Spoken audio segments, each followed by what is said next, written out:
అయ్యో! పరీక్ష paper leak అయింది.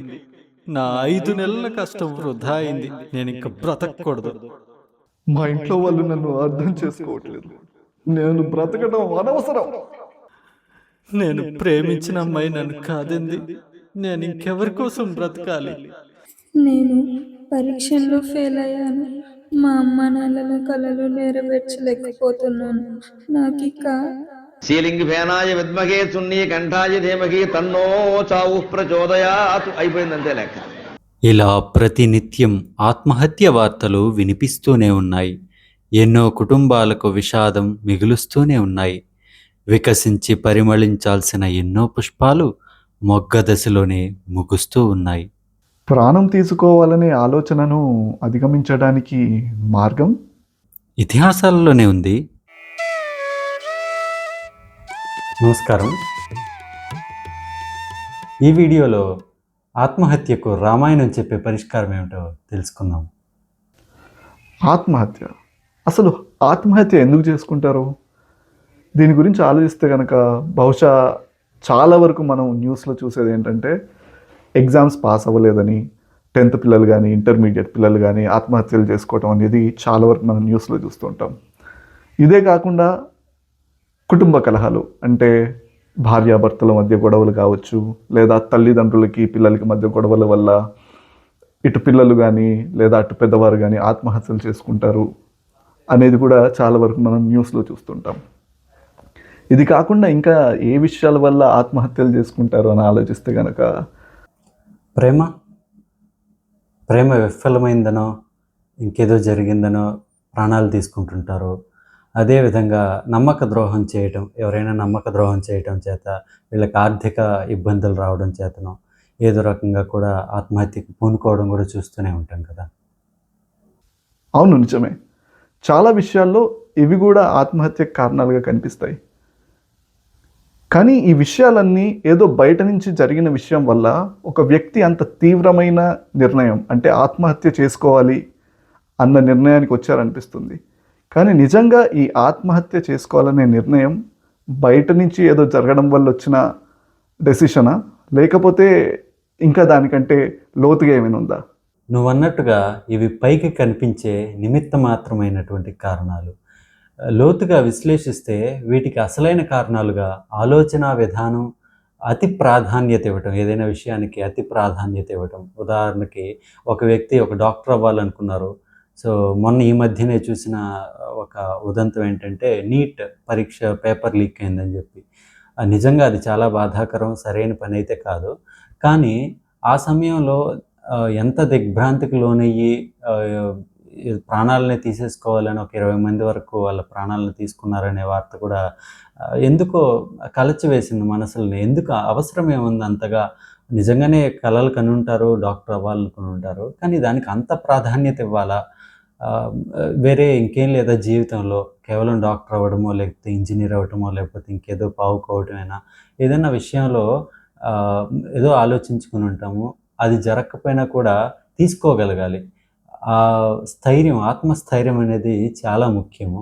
ఆత్మస్థైర్యం అంటే స్థిరత్వం, ఎప్పటికీ మనస్సుని దిట్టంగా ఉంచుకోగలగటం, నిబ్బరంతో ఉండగలగటం అన్నమాట. సో దీనికి వీటన్నిటికి కూడా ముఖ్యమైన కారణాలు ఏంటి అంటే ఆ ఆత్మస్థైర్యం నిలబడకపోవడానికి ఒకటొచ్చి మితిమీరిన పోటీతత్వము, అలాగే తల్లిదండ్రుల పాత్ర. చిన్నప్పటి నుంచి తల్లిదండ్రులే మనల్ని ఒక బలంగా దృఢంగా తయారు చేయాల్సినటువంటి ఒక స్తంభాలు లాంటి వారు. వాళ్ళే మన ప్రథమ గురువులు కదా. అలాంటి వారు మనం ఏ విధంగా జీవించాలి, ఏ విధంగా ఆలోచించాలనేది కూడా మనకి సరిగ్గా చెప్పాలి. లేకపోతే ఇలాంటి సమస్యలే వస్తాయన్నమాట. అవును కళ్యాణ్, వీటితో పాటు నాకు ఇంకా అనిపించే కారణాలు ఏంటంటే విద్యా వ్యవస్థ. అంటే ఇప్పుడున్న చాలా వరకు కాలేజెస్ కావచ్చు, స్కూళ్ళు కావచ్చు, ఏవో ర్యాంకులు కావాలి, వాళ్ళు అడ్వర్టైజ్ చేసుకోవాలి అని చెప్పి పిల్లల్ని చాలా ప్రెషరైజ్ చేయడం, ఒత్తిడికి గురి చేయడం. నాకు గుర్తు ఇంటర్మీడియట్ కానీ 10th క్లాస్లో కానీ పొద్దున ఎప్పుడో 8ంటికి స్కూల్కి వెళ్తే సాయంత్రం 8ంటికి మళ్ళీ ఇంటికి రావడం.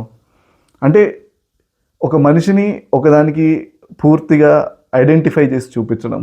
అంటే నువ్వు చదువుకుంటేనే నువ్వు బతకగలవు, లేదా నువ్వు చదువుకుంటేనే నువ్వు కలగన్న జీవితం నీకు వస్తుంది అనే భ్రమలో ఒక మనిషిని పెట్టేసి ఆ విద్యా వ్యవస్థలు కూడా చాలా ఒత్తిడికి గురి చేయటం వల్ల కూడా పిల్లలు ఈ ఆత్మహత్య చేసుకోవాలనే ఆలోచనకి వెళ్తున్నట్టు అనిపిస్తుంది.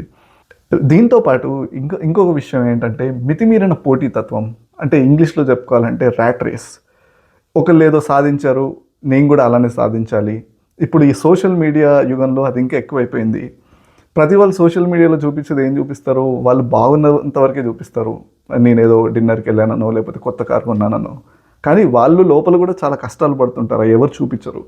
సో ఈ కంపారిజన్ వల్ల, ఈ పోటీతత్వం, ఈ కంపారిజన్ వల్ల చాలామంది ఈ ఫాల్స్ ప్రెస్టేజ్కి వెళ్ళి అది సాధించలేకపోతున్నాము లేదా ఆ స్థాయికి మనం వెళ్ళలేకపోతున్నాము అనే ఆలోచనతో కూడా ఈ ఆత్మహత్య చేసుకోవటానికి ఉత్తేజులు అవుతున్నారు అనిపిస్తుంది. ఇంకోటి అజయ్, మన వాంగ్మయం అంటే పురాణాలు, ఇతిహాసాలు, సాహిత్యం వీటన్నిటిలో ఉన్నవి మన జీవితంలోకి అన్వయించుకుంటున్నామా, సరైన సమయాల్లో వాటి నుంచి ఏం నేర్చుకోవాలి, వాటిని ఏం అన్వయించుకోవాలి అనేది అది కూడా తెలుసుకోకపోవటము, అది తెలియకపోవటం, అన్వయించుకోకపోవటం అనేది కూడా ఒక ప్రధాన సమస్య అనిపిస్తుంది నాకు.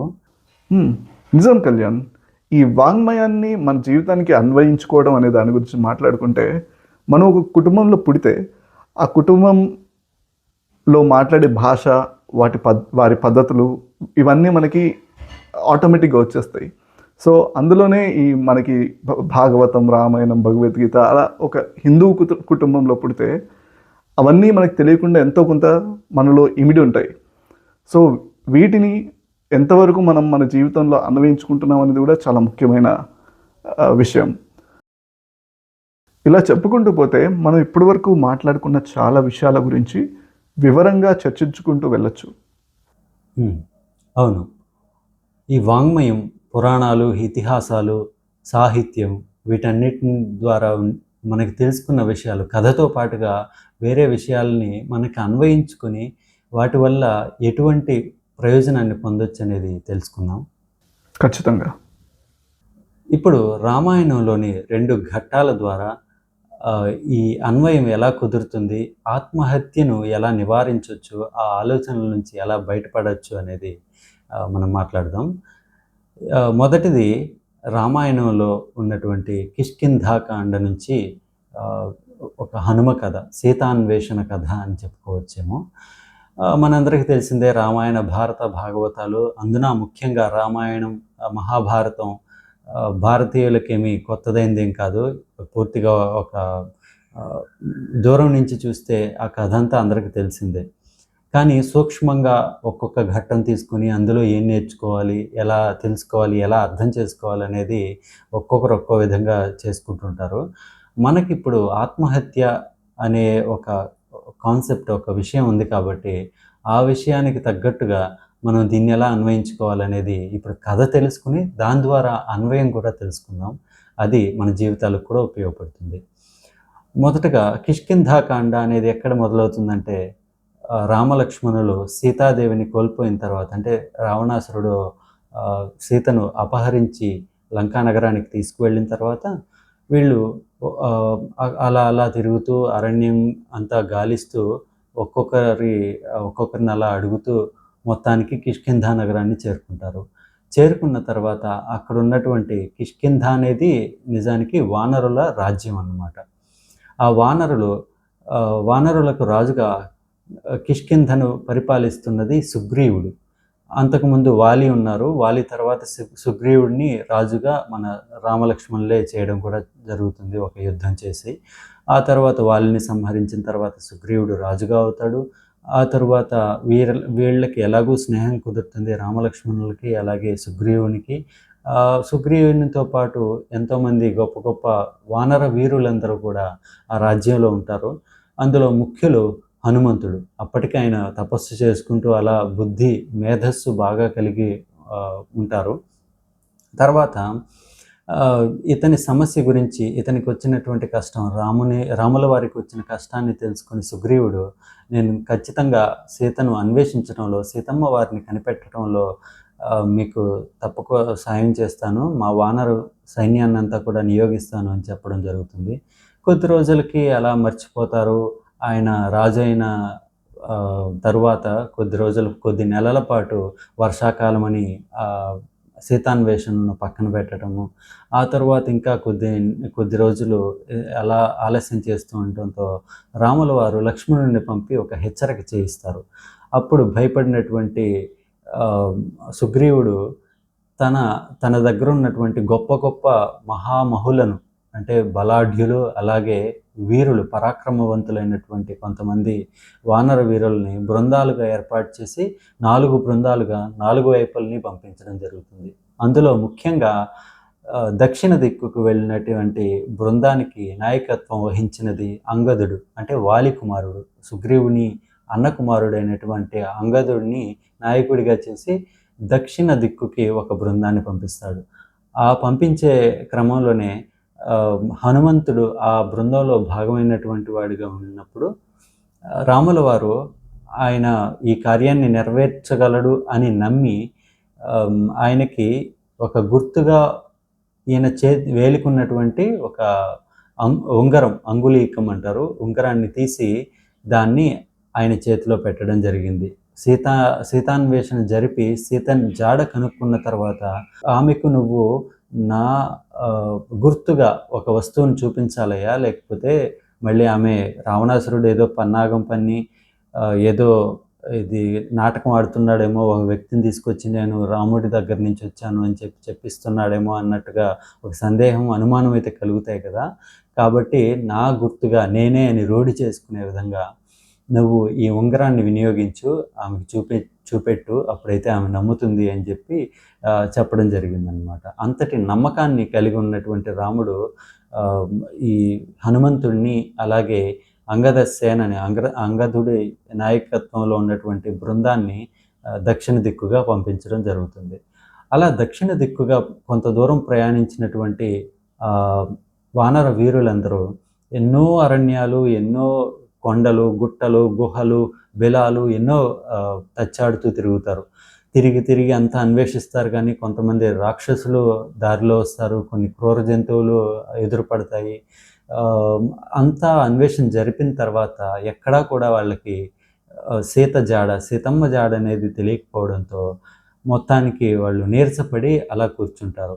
అప్పుడు ఒకసారి ఎన్ని రోజులైంది మనం వచ్చి అన్న ఆలోచన చేసుకుంటే అప్పటికే గడువు ముగుస్తూ ఉంటుంది. 1 నెల రోజుల గడువు ఇచ్చి పంపిస్తారు పుష్యమాసంలో సుగ్రీవుల వారు.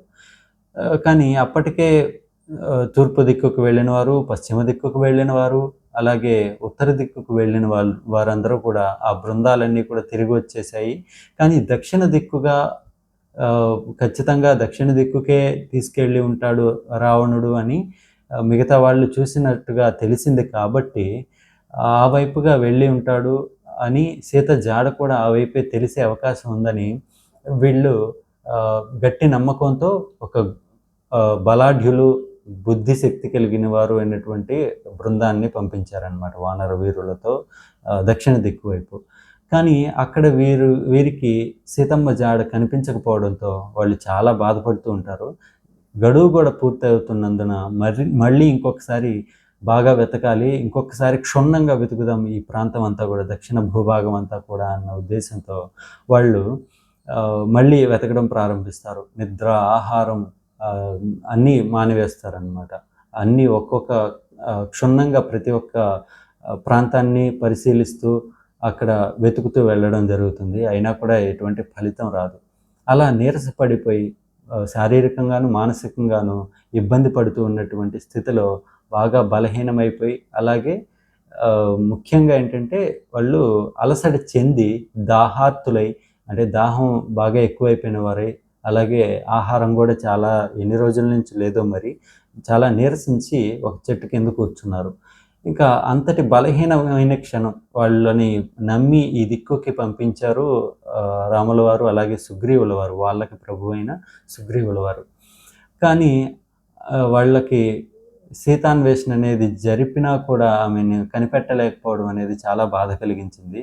అప్పుడు అలాంటి స్థితిలో ఒక బిలం ఒకటి కనిపించింది. అంతా కూడా లతలు, అంటే తీగలన్నీ అల్లుకుని ఉన్నటువంటి ఒక బిలం, ఒక గుహ లాంటిది కనిపించింది అనమాట, గుహ ద్వారం.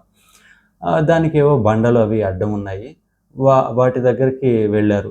ఇదేదో బిలం మనం ఇంతకుముందు చూడలేదు.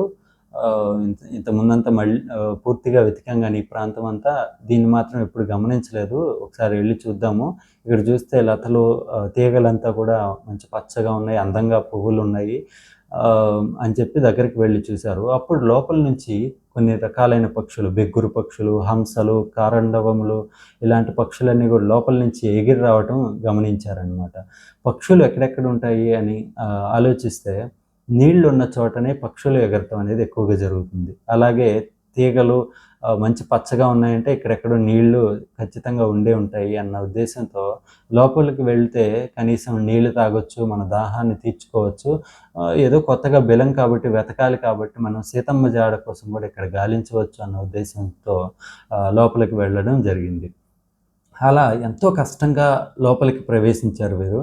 చాలా దూరం ఉంది.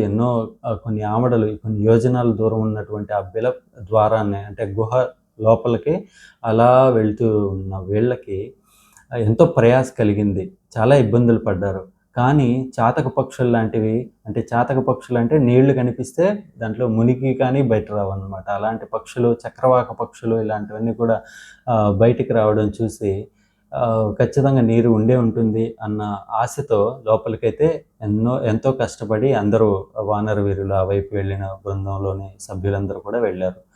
వెళ్తే అక్కడ ఒక గొప్ప సౌధం ఒకటి కనిపించింది. ఒక పెద్ద భవనం కనిపించింది. ఆ భవనం ఏంటంటే మంచి బంగారు, వెండి వంటి లోహాలతో తయారు చేయబడింది. దాని ముందు కొన్ని కొలనులు కనిపిస్తున్నాయి. ఆ కొలనుల్లో మంచి నీరుంది. అందులో బంగారు వర్ణంతో తాబేళ్ళు, చేపలు, ఇటువంటి జీవజాలాలన్నీ కూడా కనిపించాయి. వీటన్నిటిని చూసి ఆశ్చర్యపోయి అక్కడ ఆ వైపుగా భవనం వైపు, ఎవరిదై ఉంటుంది ఈ భవనము, ఇక్కడ ఏమైనా సీతమ్మ జాడ తెలుస్తుందేమో, ఇదే రావణాసురుడి భవనమేమో అన్న విధంగా చూస్తూ ఉంటే అక్కడ ఒక స్త్రీ తపస్సు చేసుకుంటూ కనిపించింది వాళ్ళకి. ఆమె కొంచెం వయసు మళ్ళిన ఆమెలాగానే ఉంది. ఆమెను చూసి వెళ్ళి హనుమంతుడు ముఖ్యంగా దగ్గరకు వెళ్ళి ఆమెను పలకరించారు. ఏవమ్మా, ఎవరివమ్మా నువ్వు? ఈ భవనం ఎవరిది? ఇక్కడేంటి ఇదంతా వెండి బంగారాలతో అలంకరించబడినవిగా ఉన్నాయి, ఏంటి విడ్డూరం? ఇంత లోపల ఇటువంటి గుహ లోపల ఇటువంటి భవనం ఉండటం ఏమిటి అని ప్రశ్నిస్తే ఆమె ఆ భవనం మయుడు అనేటువంటి రాక్షసుడిది. ఆయన ఇక్కడ ఇంత గొప్ప భవనాన్ని నిర్మించుకున్నారు. అటువంటి భవనాన్ని నిర్మించిన తర్వాత ఆయన హేమ అనేటువంటి ఒక అప్సర స్త్రీని ఇష్టపడ్డాడు. ఆమెతో కలిసి ఇక్కడే ఉండేవాడు. ఆ తరువాత ఇంద్రుని వజ్రాయుధం దెబ్బతో ఓడిపోయినటువంటి మయుడు ఈ భవనాన్ని హేమకు అప్పగించడంతో ఆ తర్వాత హేమ తన స్నేహితురాలైనటువంటి స్వయం ప్రభకు ఈ భవనం సంరక్షణ అంతా కూడా అప్పచెప్పి నువ్వు ఇక్కడే చూసుకుంటూ ఉండు అనే విధంగా చెప్పి వెళ్ళిపోయింది. ఆ స్వయం ప్రభను నేనే అని చెప్పి కూడా ఆమె గురించి చెప్పడం జరిగింది. ఆ భవనం గురించి కూడా తెలిసింది కనుక ఇప్పుడు మీకు దాహంగా బాగా ఉన్నట్టుంది కదా, దాహం ఆకలితో ఉన్నట్టున్నారు కాబట్టి ఇక్కడ ఉన్నటువంటి నీరు తాగండి, అదేవిధంగా నేను కొన్ని ఫలాలను ఇస్తాను, ఆ పండ్లన్నీ కూడా తినండి, మీరు సేద తీరిన తర్వాత మాట్లాడుకుందాం అన్నట్లుగా చెప్పింది. అప్పుడు అక్కడ ఉన్నటువంటి నీరు తాగారు, అలాగే ఫలాలన్నీ బాగా తిన్నారు. తిన్న తర్వాత ఆకలి తీరిన తర్వాత వాళ్ళు సీతాన్వేషణలో భాగంగా ఇక్కడికి చేరుకున్నట్లుగా చెప్పారనమాట.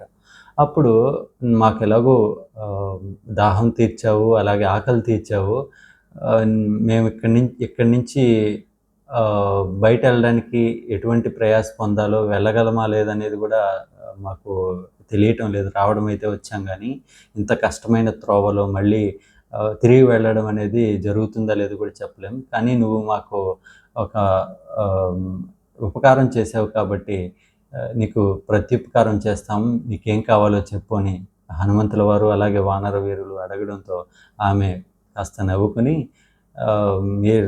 నేను ఆకలి తీరిస్తే, దప్పికి తీరిస్తే ఇక్కడ బ్రతకగలిగారు, అటువంటి మీరు నాకేం సహాయం చేస్తారు, నాకేం ప్రత్యుపకారం చేస్తారు, నాకేం అవసరం లేదులేండి, మిమ్మల్ని నేనే తీసుకువెళ్ళి బయట విడిచిపెడతాను, కాకపోతే మీరు కళ్ళు మూసుకుంటే నేను మిమ్మల్ని అందరినీ కూడా నా తపోబలంతో, తపశ్శక్తితో బయట తీసుకువెళ్ళి చేరుస్తాను ఈ బిలం బయట అని చెప్పడం జరిగింది.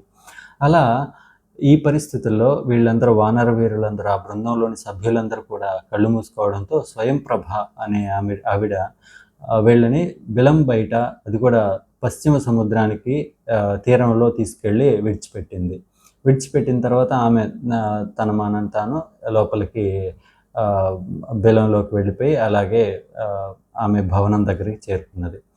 ఇప్పుడు అక్కడికి పశ్చిమ సముద్ర తీరం దగ్గరికి వెళ్ళినటువంటి వానరులందరూ హనుమ, జాంబవంతుడు, ద్వివిధుడు, మైందుడు, నీలుడు, అంగదుడు, వీళ్ళందరూ కూడా అక్కడే చూసుకుంటూ ఉన్నారు. ఏం చేయాలి, ఎక్కడ సీతని కనిపెట్టాలి.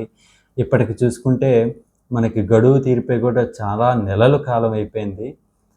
ఎందుకంటే చాలా దూరం ఉన్నటువంటి ఆ భవనం అన్నమాట అది. బిలం కూడా చాలా పొడవు ఉంటుంది. అటువంటి బిలం లోపలికి వెళ్ళారు. రాత్రులు పగళ్ళు ఎన్ని గడిచిపోయాయో. అంతా పూర్తయ్యేటప్పటికీ వాళ్ళకి వసంత ఛాయలు కనిపించాయంట. అంటే పుష్యమాసంలో వెళ్తే వాళ్ళకి అంటే శిశిర ఋతువు ఇంచుమించుగా వెళ్తే వాళ్ళు మళ్ళీ బయటొచ్చి ఇక్కడ పశ్చిమ తీరానికి చేరుకునేటప్పటికి వసంతకాలపు ఛాయలు కనిపించాయంట. అప్పటికే పాల్గొనం దాటిపోయి ఇంచుమించుగా వసంతం అడుగుపెట్టింది. అంటే చైత్రమాసం అడుగుపెట్టింది. అన్ని నెలల గడువు దాటిపోయిందనమాట. నెల రోజుల్లో తిరిగి రమ్మంటే 3-4 నెలలు పట్టేసింది వాళ్ళకి. ఇంకా తిరిగి వెళ్తే ఖచ్చితంగా సుగ్రీవుని దండన అంటే ఒక ప్రత్యేకమైనదన్నమాట. సుగ్రీవుడు దండనకు ప్రసిద్ధి. ఏదైనా పని చెప్పి అప్పగిస్తే అది చేయలేదు అంటే, లేదంటే ఏదైనా నేరం చేశాడంటే ఆయన దండించేది చాలా తీవ్రంగా ఉంటుంది. కాబట్టి సుగ్రీవుని దండనకు మనం ఇప్పుడు ప్రాణాలు కోల్పోవాల్సిందే, ఖచ్చితంగా విడిచిపెట్టడు మనల్ని అన్న విధంగా నిర్వీర్యం అయిపోయారు వీళ్ళందరూ కూడా. అందులో మరీ ముఖ్యంగా అంగదుడు ఇంకా మనం తిరిగి వెళ్ళామంటే కాలాతీతం అవడంతో ఖచ్చితంగా నా పినతండ్రి అయినటువంటి సుగ్రీవుల వారు విడిచిపెట్టరు. నా మీద అసలే పగ ఆయనకి. ఎందుకంటే తన అన్న వాలి కుమారుడిని కదా నేను, కాబట్టి నా మీద పగగా ఉంటాడు, బయటపడ్డు కానీ. కాబట్టి తిరిగి వెళ్ళానంటే ఈ నెపంతో కార్యం నెరవేర్చలేదు, గడువులోగా తిరిగి రాలేదు అన్న నెపంతో నన్ను ఖచ్చితంగా చంపేస్తాడు. మీరందరిని కూడా చంపేసే అవకాశం ఉంది. కాబట్టి ఇక్కడే ఉండిపోదాము, ఇక్కడే ఉండి ఈ బిలంలోనే ఉండిపోదాం, ఈ గుహలో ఉండి చేరిపోదాము, ఇక్కడే బ్రతుకుతూ ఉందాం, ఏది దొరికితే తింటూ తాగుతూ అని చెప్పి అంటాడనమాట. అప్పుడు హనుమ గమనించి ఇదేమిటి, ఇతను ఇక్కడే సేనల్ని చేల్చడం అనేటువంటి ఆలోచన చేస్తున్నాడు అని అప్పుడు అంగదుడితో మమ్మల్ని అందరినీ వేరు చేయడము, సుగ్రీవుని నుంచి నీ వైపు తిప్పుకోవడం జరగదు అంగద, ఇలాంటి ఆలోచనలు మానవేయి అని చెప్పారు. అయినా కూడా ఈ అంగదుడు వినకుండా నేనైతే తిరిగి రాను, మళ్ళీ కిష్కింధ నగరానికి తిరిగి రాను, ఇక్కడే ప్రాయోపవేశం చేస్తాను. ప్రాయోపవేశం అంటే గాలి లేకుండా, అంటే ఊపిరి తీసుకోకుండా స్తంభించేసి అలా కూర్చుని ఉండిపోవటం అన్నమాట ప్రాణం పోయే వరకు. ఆహారాలు, దాహం, నీరు కానీ ఏవి తీసుకోరు ఖచ్చితంగా. దాంతోపాటుగా గాలిని కూడా, ఊపిరిని కూడా తీసుకోకుండా బిగబట్టేసి ప్రాణాలను తీసుకునే వరకు ఉండటమే దాన్నే ప్రాయోపవేశం అంటారు. అంటే ఆత్మహత్య చేసుకోవడం ఇది కూడా ఒక రకం. కాకపోతే ఆత్మహత్య దోషం అంటదు అన్న విధంగా చెప్తారు. అలాంటి పరిస్థితికి వచ్చేసారు. హనుమ కూడా ఇంకా మిగతా వాళ్ళతో పాటు ఇంకా ప్రాయోపవేశానికి అందరూ కూర్చున్నారు. అంతటి కష్టం, ఎటు వెళ్ళాలో తెలియదు, ఏం చేయాలో తెలియదు. రామకార్యం పూర్తి చేయాల్సిన బాధ్యత వాళ్ళ మీద ఉంది, కానీ ముఖ్యంగా హనుమ మీద ఉంది, కానీ ఏం చేయలేకపోతున్నారు. సీత జాడే కనిపెట్టలేదు, మళ్ళీ ఆమెను తీసుకురావడం అనేది తర్వాత విషయం. కాబట్టి ఇంతటి లో స్థాయికి, అట్టడుగు స్థాయికి చేరిపోయారు వాళ్ళ మానసికంగా.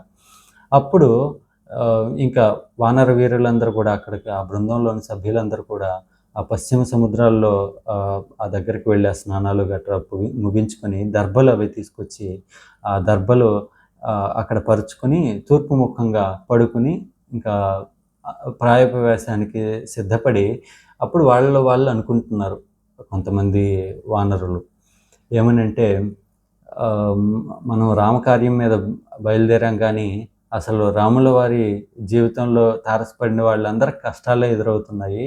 మొదట ఆవిడ సీతమ్మ ఆయనతో అంటే మంచి సంసార జీవితంలోకి అడుగు పెడితే ఆమెకి పాపం లక్ష్మణుడితో పాటు రాముడితో పాటు అరణ్యాలకు రావాల్సిన దుస్థితి ఏర్పడింది. అక్కడికి వచ్చిన తర్వాత మళ్ళీ సీత అపహరణ జరిగినప్పుడు జటాయువు ఆపడానికి ప్రయత్నిస్తే ఆ జటాయువు కూడా రావణుడి దెబ్బలకు చనిపోవడం జరిగింది. ఆ తరువాత మళ్ళీ మనం సుగ్రీవుల వారు మనల్ని ఇక్కడికి పంపిస్తే మనం కూడా రామకార్యాన్ని నెరవేర్చలేక ఒక రకంగా ఆయన కారణంగానే మనం ఇప్పుడు ప్రాణాలను కోల్పోవాల్సి వస్తుంది అని మాట్లాడుకుంటున్నారు వానరులు. అది విన్నటువంటి ఒక దగ్గరలో ఉన్న పక్షి ఒకటి ఇటువైపుగా వచ్చింది, కాస్త అలా అలా కదిలి శబ్దం చేస్తూ వచ్చింది. అదే సంపాతి. ఆ జటాయు అనేటువంటి గరుడ జాతికి చెందినటువంటి పక్షి ఏదైతే ఉందో ఆ పక్షికి అన్నగారే ఈ సంపాతి.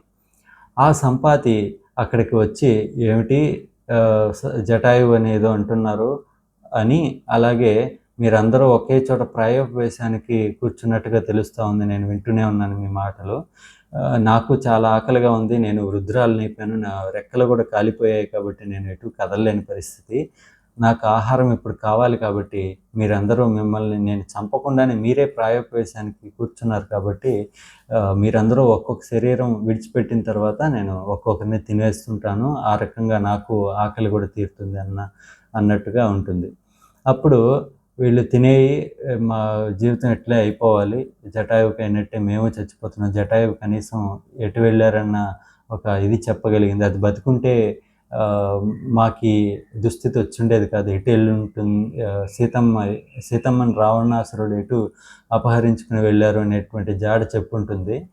కానీ ఆవిడ ఆ జటాయువు అనే పక్షి బతికలేకపోవడంతో మాకు ఈ దుస్థితి వచ్చిందంటే, అదేంటి జటాయువు మరణించిందంటున్నారు, చనిపోయిందంటున్నారు, అదేంటి మీరేంటి మాట్లాడేదంటే, అప్పుడు జటాయువు నిజంగానే చచ్చిపోయింది, ఈ విధంగా సీతమ్మని అపహరించుకుని వెళ్తున్నటువంటి రావణాసురుడితో పోరాడి ప్రాణాలు విడిచిపెట్టింది జటాయువు అని చెప్తే బాగా బాధపడ్డాడు సంపాతి. ఎందుకంటే తన తమ్ముడే ఈ జటాయువు అని చెప్పి వీళ్ళందరికి కూడా చెప్తాడు. చాలా బాధపడి మేమిద్దరం చిన్నప్పుడు ఆకాశంలో బాగా ఎత్తుకి ఎగిరిపోయాము, అప్పుడు నా తమ్ముడు జటాయువు యొక్క రెక్కలు కాలిపోవడానికి సిద్ధంగా ఉంటే అప్పుడు నేను ఆ రెక్కలతో ఇలా పొదువుకున్నాను.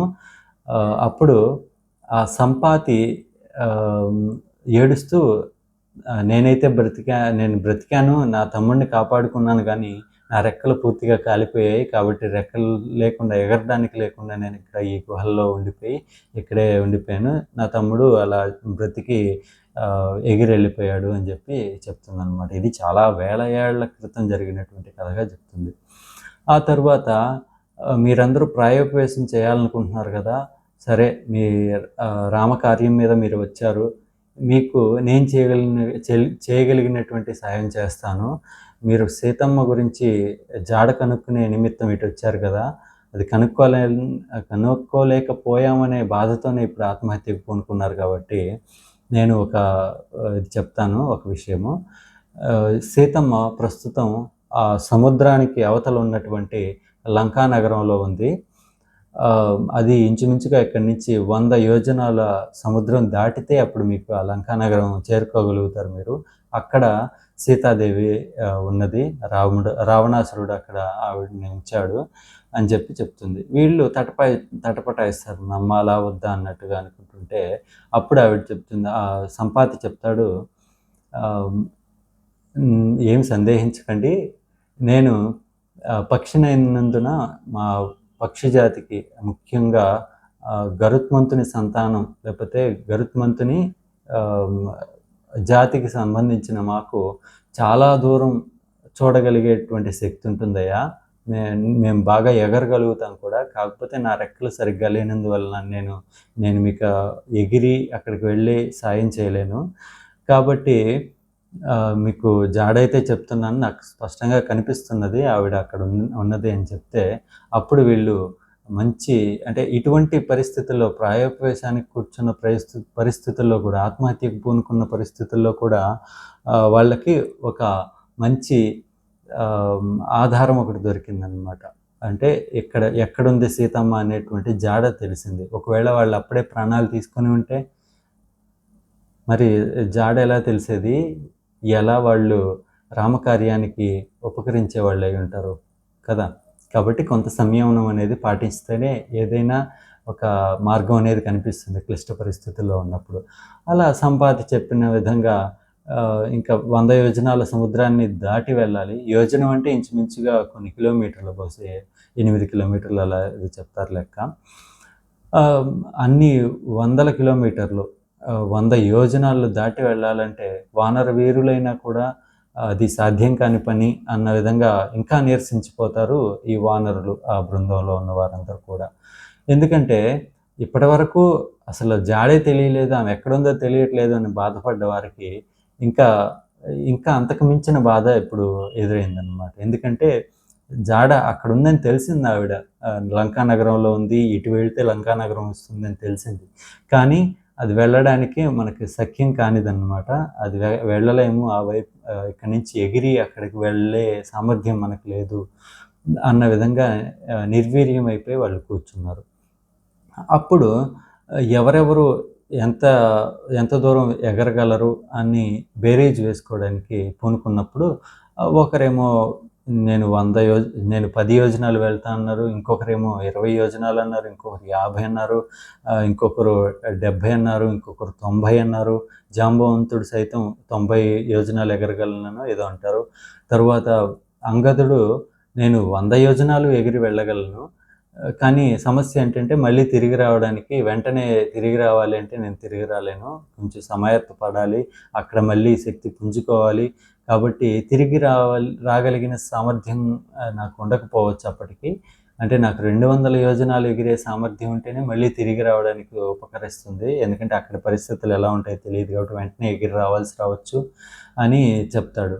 అప్పుడు ఇంకా మన బృందంలో ఎవరికీ అంత సామర్థ్యం లేదన్నమాట, వెళ్ళి తిరిగి రాగలిగినంత అని బాధపడుతుంటే అప్పటికి జాంబవంతుడు ఒక మాట చెప్తాడు. ఎందుకు లేరయ్యా, మన బృందంలోనే ఒకరున్నారు, ఇదిగో ఈ హనుమ ఏం మాట్లాడకుండా కూర్చున్నాడు కదా, ఆ హనుమంతుడే మనకి కార్యాన్ని చేయగలడు. అతను 200 యోజనాలు ఏంటి, కావాలంటే 1000 యోజనాలైనా ఎగరగలిగినటువంటి సామర్థ్యం కలిగిన వాడు. అతని చిన్నప్పుడు ఒక శాప కారణంగా, మునీశ్వరుల శాపం కారణంగా అతని బలాన్ని మర్చిపోయాడు. ఎవరైనా గుర్తు చేస్తే తప్ప అతని బలం శక్తి సామర్థ్యాలు ఆయనకు గుర్తురావు. కాబట్టి ఆయన శక్తిని నేను ఇప్పుడు గుర్తు చేస్తున్నాను అని చెప్పగానే హనుమంతుడు తన సొంత శక్తినే తాను గుర్తిరిగి మనోస్థైర్యాన్ని, మనోబలాన్ని పెంచుకుంటూ వెళ్ళాడు. అలాగే శారీరక బలాన్ని కూడా తెలుసుకుంటూ వెళ్ళాడు అనమాట. అప్పుడు మనకి సినిమాల్లో చూపించినట్టుగా పెద్ద మనిషిలాగా అయిపోయాడు, పెద్ద వానరుడు అయిపోయాడు అనేది అది జరిగిందో లేదో తెలియదు. కానీ మొత్తానికి ఆయన శక్తి అయితే ఆయనకి తెలిసి వచ్చింది అప్పుడు.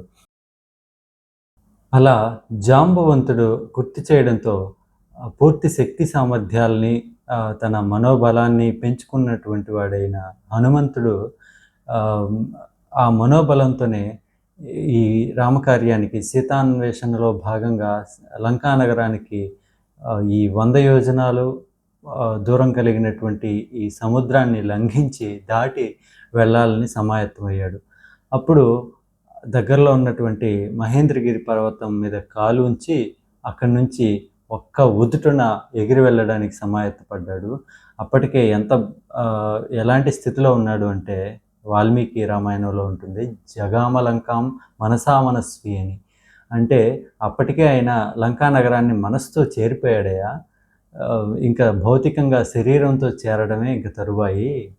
అంతటి దీక్ష గురి కలిగినటువంటి వాడు హనుమంతుడు అని చెప్పి కూడా మనం అర్థం చేసుకోవచ్చు.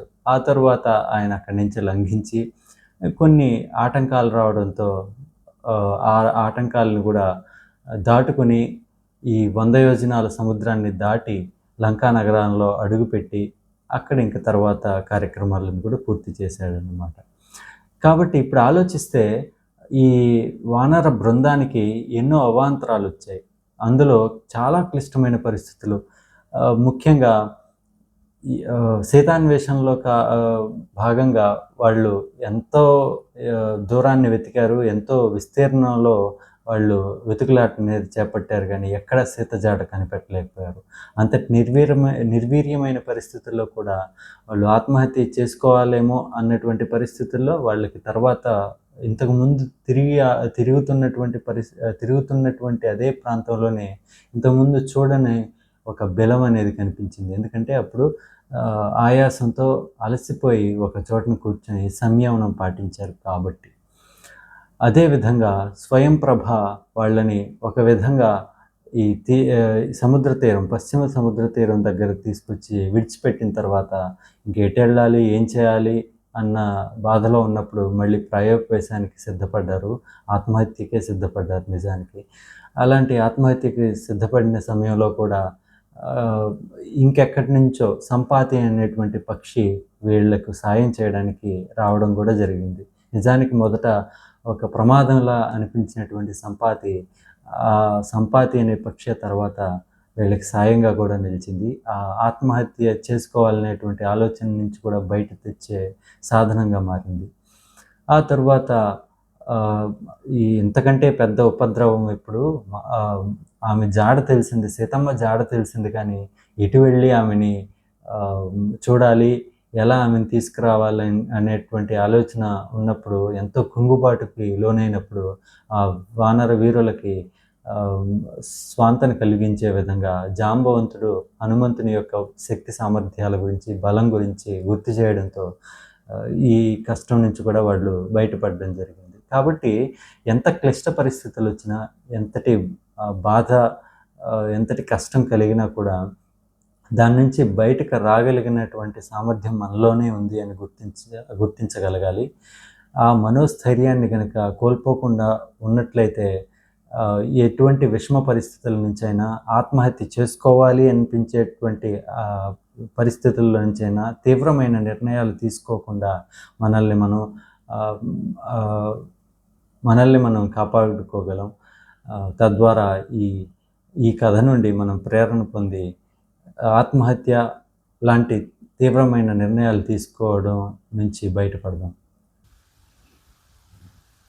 ముందు మనం విన్న కథలో మనం క్లిష్ట పరిస్థితుల్లో ఉన్నప్పుడు ఎలా ఒక వ్యక్తి, అంటే విషయం తెలిసిన వ్యక్తి వచ్చి మనకి సహాయం చేయడంతో ఆ కష్టం నుంచి బయటకు వచ్చి తీవ్రమైన ఆలోచనల నుంచి బయటకు రావచ్చు అనేది తెలుసుకున్నాం. కానీ ప్రతిసారి అలా ఒక వ్యక్తి మన జీవితంలో ఉంటారని చెప్పలేం. సో అలాంటి విషయాల్లో లేదా అలాంటి పరిస్థితుల్లో మనకి మనం అలాంటి సంఘటనల నుంచి బయటికి ఎలా రావాలనేది ఈ కథలో తెలుసుకుందాం.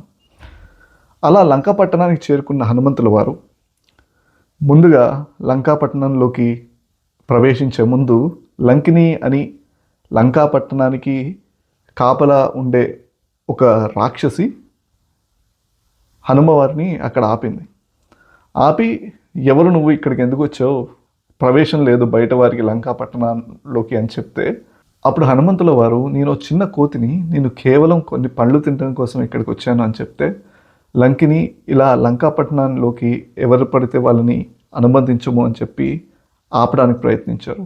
అప్పుడు హనుమ లంకిని ఓడించి లంకాపట్టణంలోకి ప్రవేశించారు. అది కూడా లంకాపట్టణంలోకి తన ఎడమకాలో పెట్టి ప్రవేశించారు అని చెప్పి వాల్మీకి రామాయణంలో కూడా రాశారు. అలా లంకాపట్టణంలోకి ప్రవేశించి హనుమ అలా రహదారి మీద చూస్తూ వెళ్తే అన్ని భవనాలు, బంగారపు భవనాలు, ఆ భవనాల మీద వజ్రాలతోటి డిజైన్స్ అలా వేసి ఎంతో గొప్పగా విశ్వకర్మ నిర్మించిన ఆ నగరం చాలా అద్భుతంగా అనిపించింది హనుమకి. కానీ అతను అక్కడికి వచ్చిన విషయం ఏంటి? సీతాదేవిని అన్వేషించడానికి, సీతాదేవి జాడ తెలుసుకోవటానికి. ఎక్కడ కూడా హనుమ మనం ముందు చెప్పుకున్నట్టుగా తన మనోధైర్యంతో ఆ విషయాల మీద ఎక్కువ దృష్టి పెట్టకుండా తన గోల్ ఏంటి, తను సాధించాల్సింది ఏంటి అనే పని మీదే దృష్టి పెట్టి సీతాదేవిని వెతుకుతూ లంకాపట్టణంలో ముందుకు సాగారు. అలా ఎన్నో రాజభవనాలు, ఎన్నో భవనాలు చూసుకుంటూ వెళ్ళారు, కానీ ఎక్కడ సీతాదేవి కనిపించలేదు. చివరికి హనుమ రావణాసుడి అంతఃపురంలోకి ప్రవేశించారు. అక్కడ రావణాసుడు ఎంతోమంది స్త్రీలతోటి తన పాన్పు మీద పడుకుని ఉండటం చూశారు. అలానే ఆ స్త్రీలు వస్త్రాలు చెదిరిపోయి ఉండడం. అలానే ఇక్కడ వాల్మీకి మహర్షి రావణాసుడి గురించి ముఖ్యంగా చాలా గొప్ప వర్ణన చేస్తారు. అంటే గొప్ప అంటే ఆయనదో గొప్పని కాదు, ఆయన ధైర్యం, ఆయన ఆయన ఆయన శక్తి, ఆయన తపస్సు ఎంత గొప్పది అనే విషయం గురించి చాలా బాగా వివరిస్తారనమాట. హనుమంతుల వారు రావణాసుడిని చూసినప్పుడు రావణాసుడి ముఖం మీద సుదర్శన చక్రం దెబ్బలు అవి ఇవి కనిపిస్తాయి. అంటే ఈయన ఏదో ధర్మకార్యం చేస్తానికి వెళ్తే విష్ణుమూర్తి వచ్చి ఈయన మీద గొడవ పడ్డారని కాదు. ఈయన ఏదో ఎవరో సంపదను దోచుకోవడానికి వెళ్తే అధర్మంగా ప్రవర్తిస్తే ఈయనని విష్ణుమూర్తి తన సుదర్శన చక్రంతో కొట్టారు. అయితే ఇక్కడ మనం చెప్పుకోవాల్సింది ఏంటంటే అంతటి సుదర్శన చక్రం వచ్చి ఈయనకి తగిలినా కానీ ఈయనకు ఒక మరక లేదా ఒక చిన్న దెబ్బ తగిలింది తప్ప అతను నేను చేయలేకపోయింది. ఆయన తపశ్శక్తి అంత గొప్పది. ఇంకా అలా చూసుకుంటూ వెళ్తే హనుమంతుల వారు అక్కడ ఉన్న స్త్రీలందరినీ చూశారు, కానీ అందులో ఎవరు సీతాదేవి కాదు అని అతనికి స్పష్టంగా అర్థమైపోయింది. కానీ అదే అంతఃపురంలో ఒక చివరన ఒక పాన్పు మీద ఒక ఆవిడ చాలా తేజోవంతమైన ముఖ వర్చస్సుతో ఉన్న ఒక స్త్రీ అలా పాన్పు మీద పడుకుని ఉండటం గమనించారు హనుమంతుల వారు. అయితే ఒక్క క్షణం హనుమంతుల వారు ఆవిడని చూడగానే ఆవిడే సీతమ్మ తల్లి, నేను సీతమ్మ తల్లిని చూసేశాను అనే ఆనందంతో తన తోకను తీసుకుని ముద్దాడటం, అక్కడే ఉన్న స్తంభాలు పైకి ఎక్కి కిందకి దూకి, అంటే ఆ ఆనందంలో ఏం చేయాలో అర్థం కాక ఇలాంటి అన్నీ చేశారని చెప్పి వివరిస్తారు వాల్మీకి రామాయణంలో. అక్కడే వాల్మీకి చాలా చమత్కరమైన మాట కూడా చెప్తారు. ఏమంటారంటే ఇక్కడ హనుమంతుడి కోతి బుద్ధి బయటపడింది అని చెప్పి కూడా వర్ణిస్తారనమాట ఆ సంఘటనని. ఇక ఆ ఆనందంలో ఉన్న హనుమంతుడికి ఒక్క క్షణం ఒక అనుమానం వస్తుంది. ఏంటంటే నేను చూస్తున్న వ్యక్తి నిజంగానే సీతాదేవా? అంటే రాముణ్ణి వదిలిపెట్టి ఉన్న సీతాదేవి నిజంగా అలా ఆభరణాలు ధరించి పట్టు వస్త్రాలు ఇలా చాలా బాగా అలంకరించుకుని అలా పడుకుని సేద తీరుతారా అనే ప్రశ్న హనుమంతుల వారికి వచ్చింది.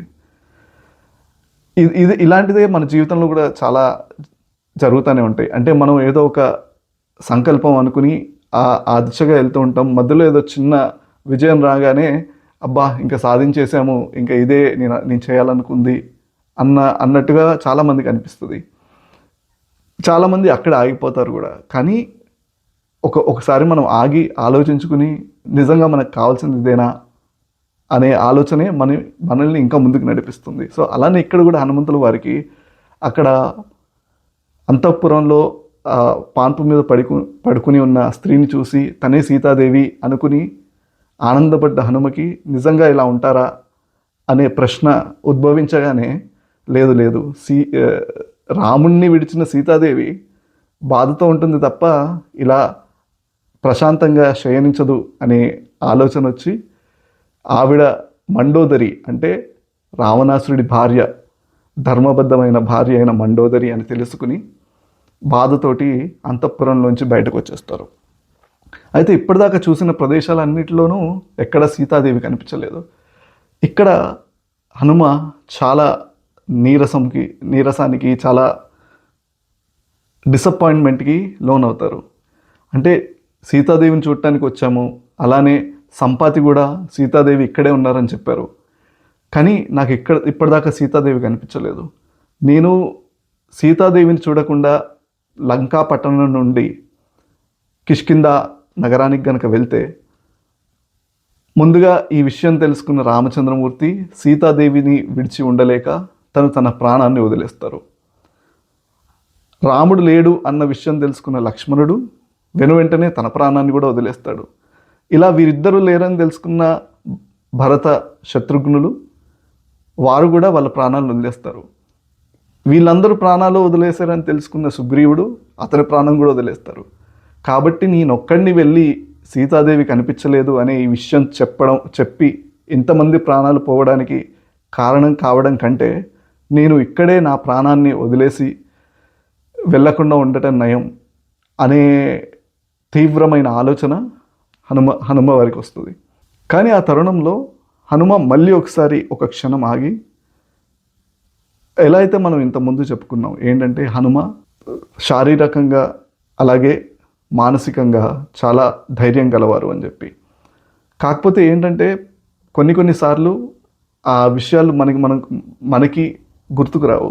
కానీ ఒక క్షణం మనం ఆగి దాని గురించి ఆలోచిస్తే ఖచ్చితంగా మనం ఏంటి, మనం చేయగలిగింది ఏంటి అనేది ఎవరికైనా అర్థమవుతుంది. సో ఇక్కడ కూడా హనుమ ఒక క్షణం ఆగి, లేదు జీవితంలో మనమంటూ బ్రతికుంటే కదా ఎప్పటికైనా ఒక సంతోషమైన లేకపోతే ఒక ఆనందకరమైన విషయాన్ని మనం వినగలిగేది. జీవితం అంటూనే లేకపోతే, ప్రాణం అంటూనే లేకపోతే అసలు మంచి విషయం వినగలిగే రోజు అనేది ఉండదు కదా అని తనకు తను స్ఫూర్తిని తెచ్చుకుని ముందుకి అడుగు వేస్తారు. ఇదే విషయాన్ని వాల్మీకి మహర్షి వాల్మీకి రామాయణంలో ఈ శ్లోకంలో వివరించారు. అనిర్వేద శ్రియో మూలం అనిర్వేద పరం సుఖం అనిర్వేదో హి సతతం సర్వార్దేషు ప్రవర్తక. అంటే నిరుత్సాహం చెందకుండా ఉండటమే ఐశ్వర్యానికి మూలం, అదే పరమ సుఖాన్ని ఇస్తుంది. నిరుత్సాహం లేని వారే అన్ని పనులలో విజయాన్ని సాధించగలరు. అలానే ఇంకొక శ్లోకం, కళ్యాణీయుబత గాధేయం లౌకికీ ప్రతిభాతిమా ఏతి జీవంతమానందో నరం వర్ష శతాదపి. అంటే మనిషి బతికి ఉంటే 100 ఏళ్లకైనా సరే ఎప్పుడో ఒకప్పుడు ఆనందకరమైన క్షణాలు శుభాలు తప్పక వస్తాయి. ఇలా ప్రేరణ పొందిన హనుమంతుల వారు సీతాన్వేషణని మరోసారి చేయడం మొదలుపెట్టారు. అలా చేస్తూ ఉండగా హనుమంతుల వారికి తను అశోకవనాన్ని చూడటం లేదా అశోకవనాన్ని వెతకడం మర్చిపోయాను అని చెప్పి అర్థమయ్యి వెళ్ళి అశోకవనాన్ని వెతకడం మొదలుపెట్టారు. అక్కడ అశోకవనంలో వెతుకుతుండగా ఒక చెట్టు కింద చుట్టూ రాక్షస స్త్రీలు సెక్యూరిటీగా ఉండి మధ్యలో ఒక మనిషి చాలా నీరసంతో బక్కచిక్కిన ఒక మనిషిని చూశారు. మనిషి శరీరం బక్కచిక్కి ఉన్నా కానీ ఆ మనిషి ముఖంలోని కళ, ఆ తేజస్సు చూసి హనుమ వారికి అర్థమైంది ఏంటంటే తనే సీతమ్మ తల్లి అని. సో అలా హనుమ సీతమ్మ తల్లిని చూశారు అక్కడ. అజయ్, ఇక్కడ ఈ సందర్భంలో అంటే హనుమంతుల వారు సీతమ్మ దేవిని అశోకవనంలో చూసిన సందర్భంలో రామాయణ కల్పవృక్షంలో విశ్వనాథ సత్యనారాయణ గారు ఒక అద్భుతమైన పద్యం రాస్తారు. అది బహుశా ఇప్పుడు ఒకసారి చెప్పుకుంటే ఆనందంగా ఉంటుందేమో.